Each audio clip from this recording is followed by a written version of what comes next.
Om Swastiastu. Selamat sore Bapak Ibu sekalian. Semoga sore ini semua dalam keadaan sehat-sehat dalam situasi pandemi seperti saat ini. Meskipun demikian, jadi kita tetap akan melakukan proses perkuliahan di mana saat ini materi yang akan saya bawakan terkait dengan asuhan perawatan keluarga. Jadi sebelumnya Bapak Ibu sudah baca slide yang sudah saya kirimkan.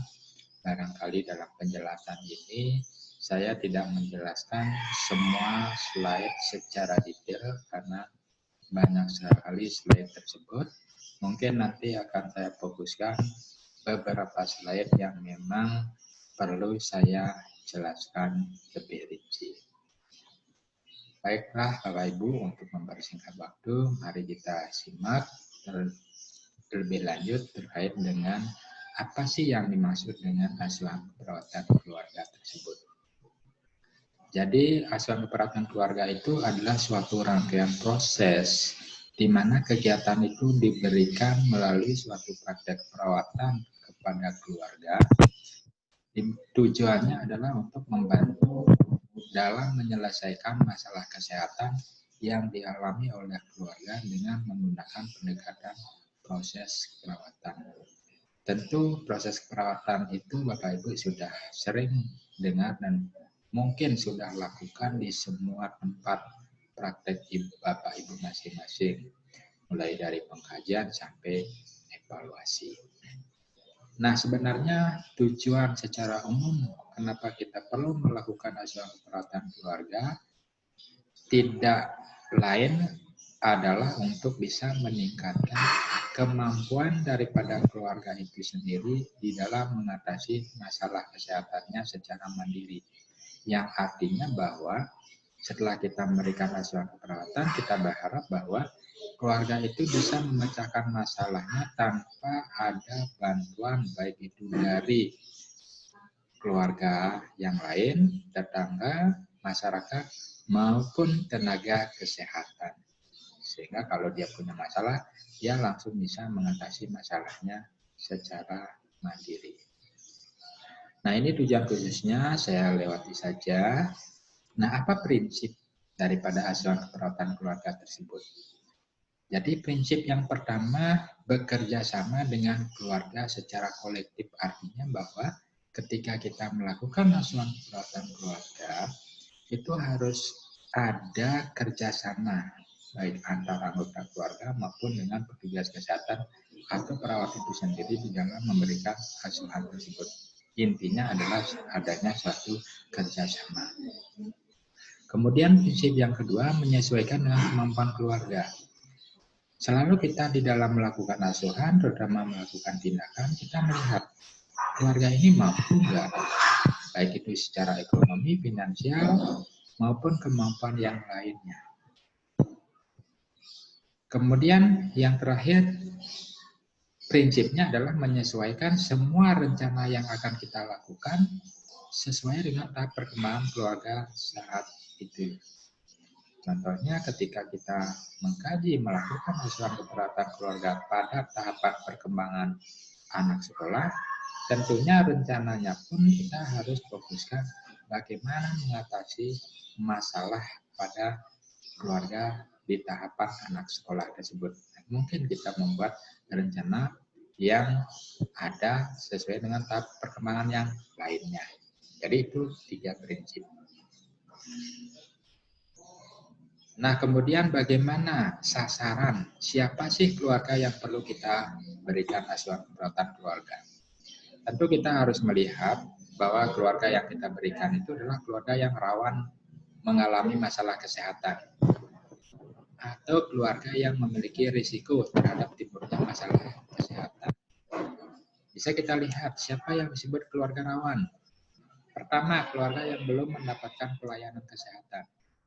Tentu saat ini, kondisi saat ini kita lihat banyak keluarga yang memiliki masalah ini. Jadi belum dapat pelayanan kesehatan mungkin karena ekonominya, mungkin karena memang pelayanan kesehatan membatasi di dalam pemeriksaan-pemeriksaan yang tidak urgent.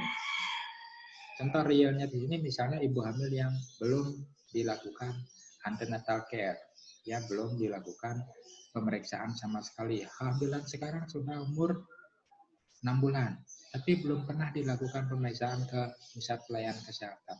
Nah, itu adalah keluarga yang rawan terhadap masalah kesehatan, terutama di kehamilannya. Itu contohnya. Kemudian keluarga rawan yang lain adalah keluarga dengan risiko tinggi. Siapa yang dimaksud di sana?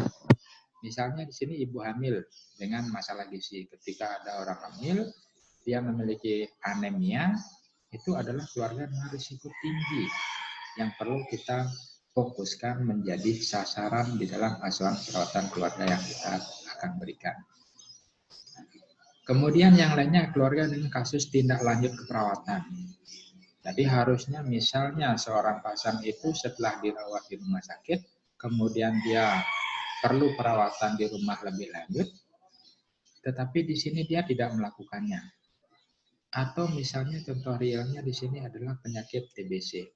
Dia udah 3 bulan perawatan, pengobatan, tiba-tiba berhenti, drop out. Nah, itu harus kita berikan asuhan perawatan yang lebih intensif. Jadi itu adalah keluarga yang memang menjadi sasaran utama kita dalam pemberian asuhan perawatan keluarga.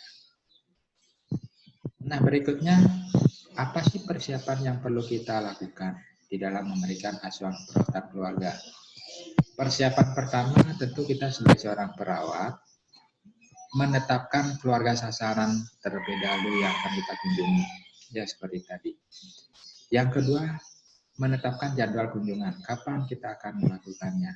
Intinya di sini akan dilakukan kontrak, jadwal kunjungan, jam kunjungan, siapa yang dikunjungi, berapa lama berkunjung, dan lain sebagainya. Kemudian menyiapkan perlengkapan, tentu paling besar kalau kita tidak atau belum mengetahui masalah. Tapi kalau kita sudah tahu, tentu kita sudah lebih fokus di dalam menyiapkan alatnya. Contoh misalnya, kita akan mengunjungi keluarga dengan DM. Kita tahu, ya salah satu anggota keluarganya sudah mengalami luka. Ya tentu kita harus membawa peralatan terkait dengan luka tersebut. Nah, ini adalah model family centered nursing treatment yang bisa kita gunakan. Ini prosesnya pengkajian. Karena setelah kita mengkaji, kita menentukan diagnosa, kita membuat rencana, intervensi, dan evaluasi. Ya, sesuai dengan proses perawatan. Nah, pengkajian yang kita lakukan tentunya ada pengkajian yang sifatnya individual sebagai anggota keluarga. Ya, tentunya pengkajian lainnya adalah pengkajian terhadap anggota keluarga secara keseluruhan. Jadi kita tidak bisa berfokus hanya pada satu individu yang punya masalah. Kita harus mengkaji semua anggota keluarga yang bermasalah. Nah, berikutnya kita akan bicara mengenai proses perawatan keluarga. Ya, tentu langkah pertama itu adalah pengkajian. Saya yakin Bapak Ibu sudah tahu semuanya terkait dengan proses pengkajian, mulai dari wawancara, observasi, pemeriksaan fisik, dan ukuran-pengukuran yang lainnya. Nah, kita fokuskan data umum yang perlu kita kaji, ya di asuhan perawatan keluarga itu ada identitas daripada keluarga itu, nama, alamat, pekerjaan, pendidikan. Yang kita fokuskan di situ adalah kakaknya, kepala keluarga. Kemudian berikutnya komposisi keluarga. Jadi berapa orang yang tinggal di keluarga tersebut. Kemudian kita juga bisa membuat genogramnya. Jadi ini contoh penulisan genogram yang bisa kita buat secara standar, baku. Ya tentunya ada tanda-tanda yang harus kita perhatikan. Jadi di dalam genogram ini kita buat genogram 3 generasi yang tujuan utamanya adalah untuk menentukan adakah anggota keluarga yang memiliki riwayat genetik penyakit keturunan. Contoh misalnya hipertensi. Sekarang yang punya masalah adalah anak hipertensi. Kira-kira kita lihat ada nggak bapak ibunya atau kakek neneknya yang mengalami hipertensi. Ya, di samping secara genetik, kita juga bisa melihat bagaimana hubungan antar anggota keluarga itu melalui genogram. Nah, kemudian selain data umum tadi, ada tipe keluarga. Nah, semua ini barangkali Bapak Ibu silakan dibaca kembali terkait dengan konsep keluarga. Siapa ya yang disebut dengan tipe keluarga tersebut, suku bangsa, agama, status sosial ekonomi, ya aktivitas rekreasi itu sudah standar, ya sudah jelas apa yang dikaji di sana. Mungkin saya lebih fokuskan dikit aktivitas rekreasi keluarga. Ketika kita mengkaji, kita tidak serta-merta harus memfokuskan, kira-kira kita tanya, keluarga ini pernah nggak jalan-jalan ke tempat wisata, Kuta, ataukah ke Bedugul, Nusa Dua, dan lain sebagainya. Nggak harus seperti itu yang disebut rekreasi. Ketika misalnya keluarga itu punya kebiasaan kumpul di ruang keluarga, nonton TV bersama, kemudian bercerita, melepas stres, dan lain sebagainya, itu bisa kita anggap sebagai suatu kegiatan rekreasi keluarga.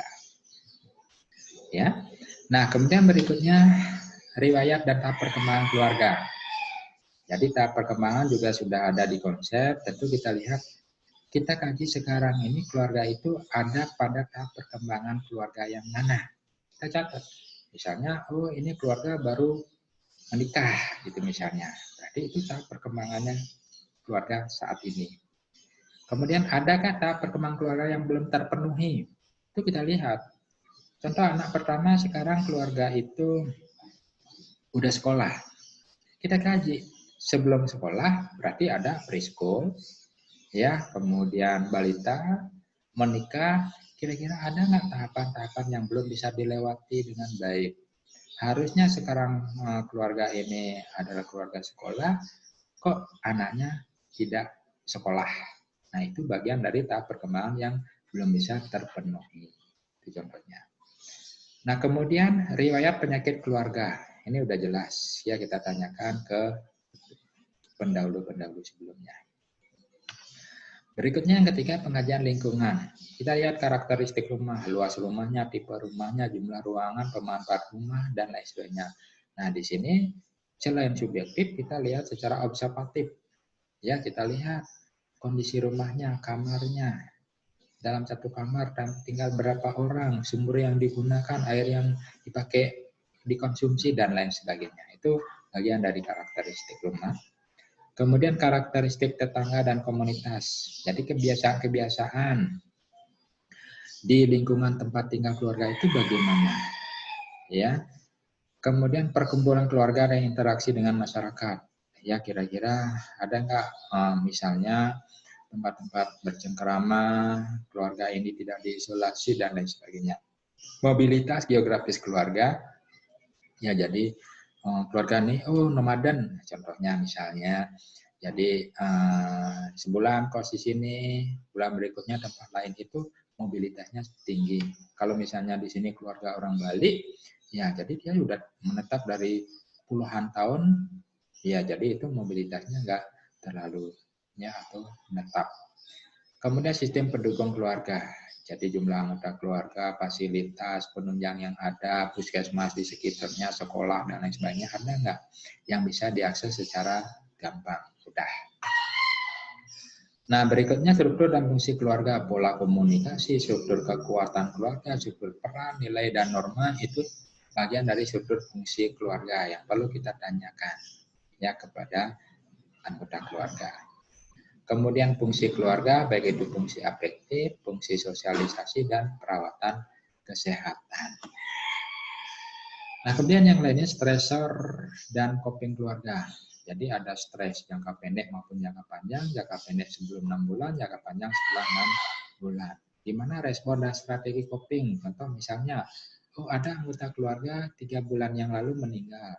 Ini keluarga saat ini masih bersedih, masih depresi salah satu anggota keluarganya yang mempengaruhi kegiatan seluruh anggota keluarga. Nah, ini kita anggap bahwa dia itu memiliki stresor jangka pendek. Nah, kemudian bagaimana strategi coping yang digunakan? Oh, dia itu mengurung diri, kemudian di kamar, dan lain sebagainya. Berarti itu strategi copingnya yang sudah bermasalah atau negatif. Nah, ketika kita sudah lakukan pemeriksaan secara subjektif, maka selanjutnya kita periksa fisik. Jadi head to toe. Ini kita lakukan terhadap seluruh anggota keluarga. Kalau misalnya anggota keluarga itu ada bapak, ibu, anak, maka keseluruhan. Tidak hanya kita fokuskan pemeriksaan fisik terhadap anggota keluarga yang sakit saja. Harus semuanya. Itu konsepnya di asuransi perawatan keluarga. Nah, kemudian setelah kita kumpulkan data semua, baik subjektif, objektif, ya, berikutnya kita analisa, baik itu data secara subjektif maupun data secara objektif. Sehingga kita simpulkan nantinya apa sih masalah yang bisa muncul. Nah, kemudian kita bicara mengenai diagnosa. Setelah kita rumuskan masalahnya, tentu kita buat diagnosa. Di dalam asuransi perawatan keluarga, kita mengenal 3 jenis diagnosa, baik itu aktual, risiko, maupun potensial. Aktual sudah jelas bahwa masalah itu memang muncul, baik itu tanda gejalanya. Risiko ada tanda-tanda, tanda gejalanya. Kalau itu tidak kita tanggulangi, maka akan muncul masalah yang aktual.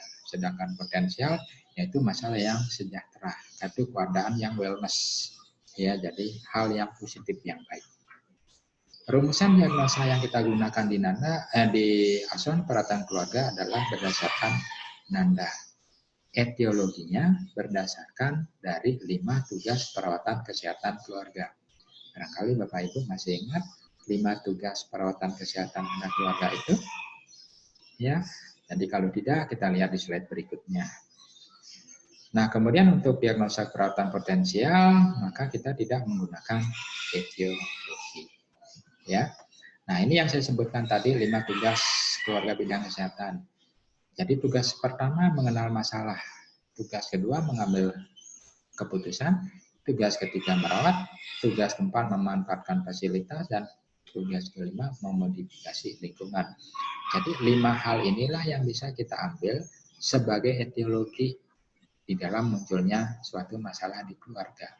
Kira-kira ketika ada masalah A, yang mana yang menyebabkan? Apakah karena keluarga tidak mampu mengenal, tidak bisa mengambil keputusan, tidak mampu merawat, dia tidak bisa memanfaatkan fasilitas, atau keluarga itu nggak bisa modifikasi lingkungan. Itu kita ambil sesuai dengan kondisi real di keluarga. Nah, contoh di sini misalnya kalau kita ingin membuat bahwa masalah itu muncul karena ketidakmampuan keluarga di dalam mengenal masalah. Mungkin karena ketidaktahuan daripada keluarga tentang fakta-fakta daripada masalah yang dihadapi. Ya, dan lain sebagainya, silakan dibaca. Atau misalnya penyebab yang kedua, ketidakmampuan mengambil keputusan. Karena apa? Karena keluarga mungkin tidak mengerti mengenai masalah atau sifat daripada masalah yang mereka hadapi. Kemudian tidak mengerti berat dan luasnya daripada masalah, sehingga dia tidak mampu mengambil suatu keputusan apapun untuk mengatasi masalah tersebut. Atau ketidakmampuan keluarga di dalam memberikan perawatan atau tidak mampu merawat. Mungkin karena tidak mengetahui keadaan penyakit.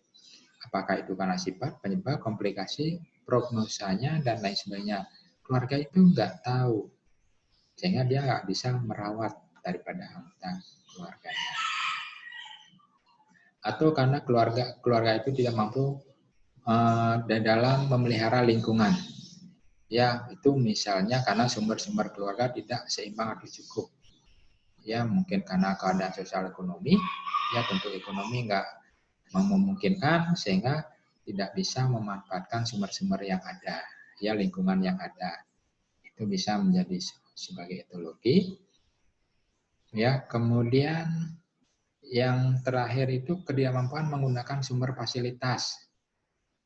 Kenapa? Mungkin keluarga itu tidak tahu atau tidak menyadari bahwa di sekitar mereka itu sudah ada fasilitas kesehatan, tapi dia nggak mau datang ke sana, ya nggak bisa datang ke sana untuk memanfaatkannya. Mungkin karena seperti itu.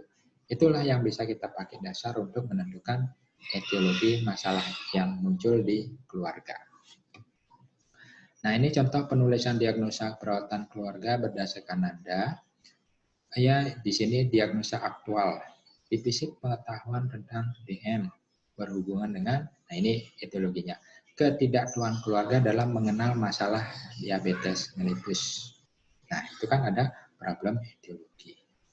Atau misalnya ketidakpatuhan keluarga dalam pengobatan hipertensi berhubungan dengan ketidaktahuan keluarga dalam memahami terapi daripada hipertensi. Barangkali itu contohnya, atau contoh diagnosa risiko. Risiko kehamilan tidak dikehendaki. Kenapa? Etiologinya berhubungan dengan ketidaktahuan keluarga dalam penggunaan kontrasepsi. Nggak tahu harus pakai kontrasepsi apa, gimana caranya, sehingga dia berisiko terhadap kehamilan. Ini tentu pada keluarga yang baru menikah. Nah, ini contoh diagnosa wellness sejahtera, kesiapan peningkatan nutrisi pada anak di keluarga. Jadi sudah bisa dilihat misalnya KMS-nya sudah bagus, timbangan tiap bulannya, ya, kemudian perkembangan anaknya sudah baik. Nah, ini mungkin kesiapan peningkatan nutrisi yang positif yang bisa kita lihat. Nah, itu diagnosa. Tentu di dalam asuhan perawatan setelah kita menulis diagnosa, menentukan diagnosa, kita tentukan prioritas. Mana yang menjadi prioritas 1 yang harus kita tangani pertama, prioritas 2, 3, dan berikutnya. Nah, untuk membuat prioritas, jadi kita tidak seperti melakukan asuhan perawatan di UGD dan lain sebagainya, misalnya, oh ini berat masalahnya, ini mengancam. Tidak. Jadi di dalam asuhan perawatan keluarga, kita mengenal pembobotan dan ada 4 kriteria yang harus kita lihat. Yang pertama, sifat masalah. Yang kedua, kemungkinan masalah dapat dirubah. Yang ketiga, potensi masalah untuk dicegah. Dan yang keempat, menonjolnya daripada masalah. Kita lihat sifat masalah. Itu ada 3 poin lagi. Sifat masalahnya itu kurang sehat atau tidak sehat. Biasanya ini kita analogikan dengan diagnosa aktual. Kemudian sifat masalah ancaman, ini risiko. Sifat masalah keadaan sejahtera, berarti wellness. Ya. Nah, begitu juga kemungkinan masalah dapat diubah dengan mudah, sebagian tidak dapat. Jadi semuanya ini, kriterianya ini kita lihat berapa yang mana yang kemungkinan ada pada keluarga tersebut. Contoh misalnya di sifat masalah. Oh ternyata ini masalahnya aktual, berarti tidak atau kurang sehat. Maka skornya di sini ada 3. Kalau ini masalahnya risiko atau ancaman, berarti skornya ada 2. Sifat masalah, ini wellness sejahtera, berarti skornya 1. Ya, kemudian ini bobotnya untuk masing-masing kriteria. Sifat masalah bobotnya 1. Kemungkinan masalah dapat diubah bobotnya 2. Potensi masalah untuk dicegah 1. Menonjolnya masalah bobotnya 1. Nah, semua skor-skor inilah yang nanti kita akan olah, baik itu kita bagi maupun kali, sehingga kita akan menemui skor akhir. Skor akhir itulah yang nanti kita akan konversikan mana yang tertinggi itu menjadi diagnosa prioritas. Ya. Nah, jadi kita lihat ini scoringnya. Tentukan skor dibagi dengan angka tertinggi dikalikan dengan bobot. Yang mana disebut skor? Kita lihat. Jadi skor berarti ini. Oh, tadi kita melihat masalahnya adalah masalahnya aktual. Berarti skornya 3. Berapa nilai tertinggi dari sifat masalah ini? Tentu kita lihat di 3. Berarti tadi 3 skornya nilai tertinggi 3 kali bobotnya berapa? Bobotnya kan 1, berarti 3/3 kali 1. Ya, jadi itu adalah nilainya. Kemudian kemungkinan masalah dapat dirubah.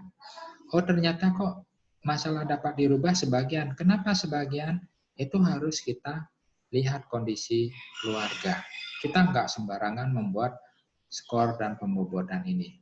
Oh, ketika kita lihat kita ini menangani suatu masalah di keluarga, oh keluarga ini ternyata ada dukungan dari anggota keluarga yang lain. Baik dukungan secara fisik, ya dukungan moral, tapi dukungan ekonomi nggak ada, keluarganya kurang mampu. Ya barangkali ini masalahnya bisa diatasi hanya sebagian, tidak mudah, ya sehingga kita beri skor 1. Nah, tadi skornya 1, nilai tertingginya berapa? 2 kan? Berarti 1 per 2, bobotnya berapa? 2, berarti 1 per 2 kali 2. Ya, nah, jadi semua nilainya ini kita lakukan hal yang sama. Setelah kita lakukan dalam satu diagnosa, berapa nilai totalnya kita jumlahkan, ini berapa, ini berapa, ini berapa, dan ini berapa, kita jumlah ketemu berapa. Itulah jumlah skornya. Nah, untuk menentukan prioritas, tentu skor-skor tadi, misalnya diagnosa 1 dapat skor 3, diagnosa 2 dapat 2, diagnosa 3 dapat 1. Berarti prioritasnya adalah diagnosa 1, karena nilai skor tertinggi itu ada di diagnosa yang pertama, yaitu 3. Itu seperti contoh. Nah, untuk memprioritaskan suatu masalah, ada faktor-faktor yang dapat mempengaruhi. Ya, tadi kriteria sifat masalah, kemungkinan masalah dapat diatasi. Nah, seperti ini dia. Ini dia, sifat masalah, kemungkinan masalah, potensi masalah, menonjolnya masalah. Kriteria inilah yang kemungkinan bisa mempengaruhi daripada prioritas. Kalau ini semua dapat nilainya tinggi, tentu dia akan kemungkinan akan menjadi prioritas pertama. Kalau di sini semuanya rendah, mungkin nanti prioritas berikutnya atau prioritas yang belakang-belakang. Ya. Nah, kemudian setelah kita buat prioritas, tentu kita buat perencanaan. Ya, jadi perencanaan itu adalah sekumpulan tindakan yang direncanakan oleh perawat dalam memberikan asuhan perawatan untuk membantu keluarga dalam mengatasi masalah perawatan. Ya, tentu kita buat rencana apa yang harus kita lakukan. Nah, apa yang perlu kita perhatikan dalam membuat rencana? Yang pertama, rencana itu didasarkan pada analisa data secara menyeluruh. Tentu analisa datanya kita lihat untuk bisa melihat apa masalah yang muncul. Ya. Kemudian harus realistik. Ya, jadi harus realistis. Jangan membuat rencana yang tidak mungkin untuk bisa dikerjakan oleh keluarga maupun perawat. Sesuai dengan tujuan, dibuat bersama keluarga. Nah, ini harus bersama-sama. Enggak boleh kita memaksakan kehendak daripada perawat. Ini harus melakukan tindakan A gitu misalnya. Sementara keluarga itu nggak mampu, nggak bisa, nggak setuju. Itu juga nggak akan bisa dikerjakan. Berarti nggak realistis. Ya, kemudian terakhir harus ditulis ya legalitasnya. Ya harus ada. Nah, ada beberapa hambatan yang mungkin yang kita biasa temukan di dalam membuat perencanaan. Yang pertama, keluarga itu kadang-kadang tidak sadar bahwa mereka itu punya masalah. Sehingga lu nggak usah dah buat itu, nggak usah nggak, saya nggak ada punya masalah, dan lain sebagainya. Itu bisa menjadi hambatan. Atau misalnya keluarga itu udah tahu bahwa ada anggota keluarganya mengalami hipertensi, tapi yang lainnya sibuk. Ya, sehingga nggak bisa diantar misalnya ke puskesmas memanfaatkan fasilitas, nggak ada yang bisa nganter keluarganya karena semuanya sibuk. Itu juga akan menghambat. Atau keluarga itu udah tahu punya waktu tapi menganggap masalah itu nggak berat. Ya udah biasa seperti itu, nggak ada masalah. Udah dari sekian tahun saya begini nggak problem kok. Nah itu kadang-kadang membuat masalah, ya hambatan. Kemudian keluarga itu sebenarnya udah tahu, tapi tidak mampu. Biasanya berkaitan dengan ekonomi. Ya. Kemudian tidak adanya hubungan harmonis antara perawat dengan keluarga itu sendiri. Mungkin karena ada suatu problem, akhirnya tidak percaya lagi dengan petugas kesehatan. Ya. Nah, itu kadang-kadang. Kemudian apa langkah di dalam membuat suatu perencanaan? Ya, tentu ada banyak ya jadi berdasarkan pada masalah. Ya, tentu kita membuat rencana harus sesuai dengan masalah. Jangan buat rencana yang nggak ada masalahnya. Ya mudah, kadang-kadang kan mahasiswa itu menyusunnya itu yang simpel dan gampang. Gitu kan. Kemudian setelah itu kita tentukan tujuan. Di hasuat perawatan keluarga ada tujuan. jangka panjang dan tujuan jangka pendek ya di dalam perencanaan keluarga. Tujuan jangka panjang itu mengarah ke problem. Tadi kan buat diagnosa ada problem, etiologi, dan simptom. Jadi tujuan jangka panjang itu untuk mengatasi problem. Ya. Nah, kemudian tujuan jangka pendek itu untuk mengatasi etiologi. Itu aja kuncinya. Nah, ini contohnya tujuan jangka panjang dan tujuan jangka pendek. Baik itu tujuan jangka panjang maupun tujuan jangka pendek, itu harus memenuhi kriteria SMART. Saya yakin Bapak Ibu sudah jelas ini. Spesifik, measurable, achievable, realistis, dan time limit. Ada batas waktu. Jangan membuat rencana yang tidak tentu kapan harus diukur keberhasilannya. Itu harus ada waktunya. Kemudian berikutnya menentukan kriteria dan standar. Jadi kriterianya ada indikator untuk mengukur pencapaiannya. Ya. Jadi standarnya tingkat penampilan. Contoh di sini kriterianya keluarga dapat menjelaskan arti TB. Ya, minimal 3 arti. Kemudian penyebab, ya. Jadi kalau kita buat kriteria mampu menjelaskan, maka standarnya pasti secara verbal. Wong orang menjelaskan pasti dengan kata-kata. Kalau kita membuat kriterianya adalah keluarga mampu merawat, maka standarnya apa? Standarnya merawat itu psikomotor. Udah dilakukan tindakan. Jadi standar itu ada verbal, ada psikomotor. Jadi standar itu mengikuti kriteria. Kalau kriterianya hanya menjelaskan, menyebutkan, berarti standarnya ini pasti verbal. Kalau kriterianya ini adalah berupa tindakan, maka standarnya pasti dia sudah ke arah psikomotor. Ya, jadi itu bedanya. Ya, jangan salah nanti kriterianya menjelaskan, nanti standarnya di sini psikomotor, nggak bisa. Ya, contohnya. Kemudian menentukan rencana tindakan. Jadi tetapkan apa yang akan dilakukan sesuai dengan tujuan. Kemudian kapan dilakukan, bagaimana caranya, siapa yang melakukan, dan lain sebagainya. Ini rencana tindakan yang akan dilakukan. Nah, di dalam intervensi di keluarga itu, ya ada intervensi dasar, ada intervensi lanjutan. Intervensi dasar itu bersifat pendukung, suportif, ya, dan mendidik, edukatif, yang bisa dilakukan langsung ke arah sasaran. Sedangkan intervensi lanjutan, intervensi terapi keluarga yang bersifat psikososial dan tidak langsung. Jadi pendukung intervensi lanjutannya. Nah, jadi ini contohnya membuat rencana, ada diagnosa, ada tujuan jangka panjang, tujuan jangka pendek, evaluasinya kriteria tadi, standarnya apa rencananya. Ya kan? Ya, contohnya di sini kriterianya apa? Keluarga mampu menyebutkan pengertian DM, berarti standarnya verbal, gitu kan? Iya.